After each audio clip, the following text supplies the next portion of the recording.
Bismillahirrahmanirrahim. Assalamualaikum warahmatullahi wabarakatuh.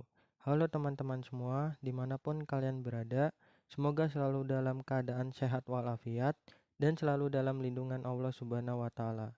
Di sini, kami kelompok 1 akan mempresentasikan kromatografi fluida superkritis. Sebelum masuk ke inti pembahasan, izinkan saya untuk memperkenalkan anggota kelompok 1.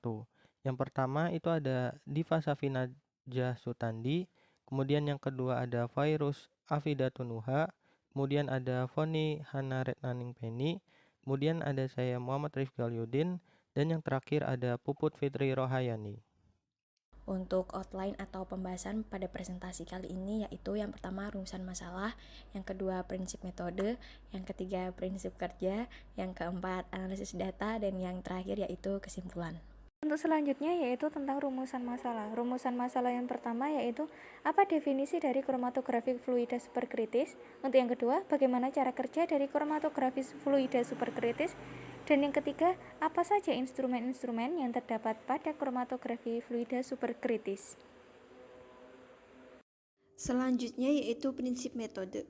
Prinsip metode di sini yaitu perbedaan distribusi komponen-komponen di antara dua fase dengan menggunakan fluida superkritis sebagai fase gerak.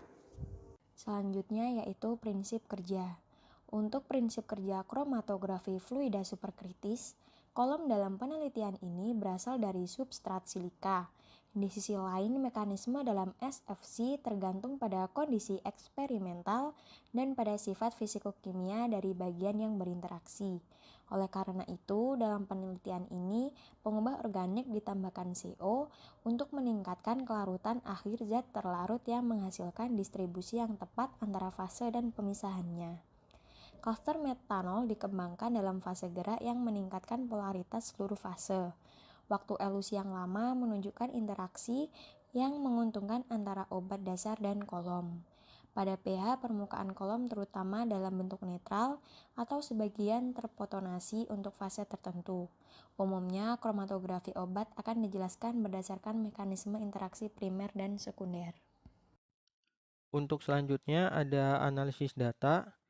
Analisis data pada pengujian ini yaitu kromatogram yang dihasilkan dari reaksi SFC atau superkritis fluida kromatografi, yaitu didapatkan 22 senyawa yang terkandung di dalamnya, di mana 22 senyawa itu adalah 22 senyawa yang terpisahkan dari si sampel, di mana berat molekul terendahnya ada di 218,15 dan berat molekul tertingginya ada di 1137,06.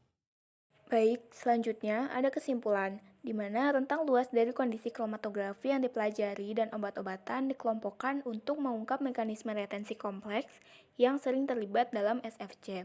Kolom SFC dikelompokkan ketika mereka menunjukkan mekanisme yang sebanding untuk mempertahankan obat yang berbeda, termasuk interaksi primer dan sekunder.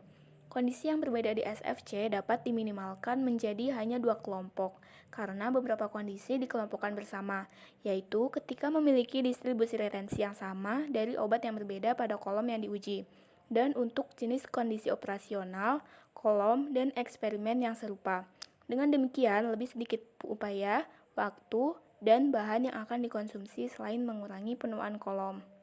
Kemudian, mekanisme retensi yang terlibat dalam supercritical fluid chromatography atau SFC ini dipengaruhi oleh parameter yang saling bergantung seperti suhu, tekanan, kimia fase gerak, dan sifat fase diam.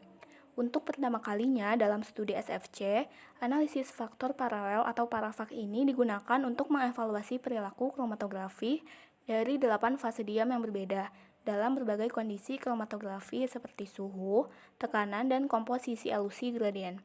Berikut komponen parafak, kesamaan dalam fungsi kolom, tren kromatografi obat, dan korelasi antara kondisi pemisahan dapat digambarkan secara sederhana. Kolom dikelompokkan menurut gaya ikatan H-nya, sedangkan komposisi gradien mendominasi untuk klasifikasi kondisi. Sekian presentasi yang dapat kelompok 1 sampaikan dengan judul Kromatografi Fluida Superkritis. Semoga bermanfaat. Bila masih ada kesalahan atau kekurangan dari kami dalam menyampaikan materi, mohon dimaafkan. Terima kasih. Wabillahi taufik wal hidayah. Wassalamualaikum warahmatullahi wabarakatuh.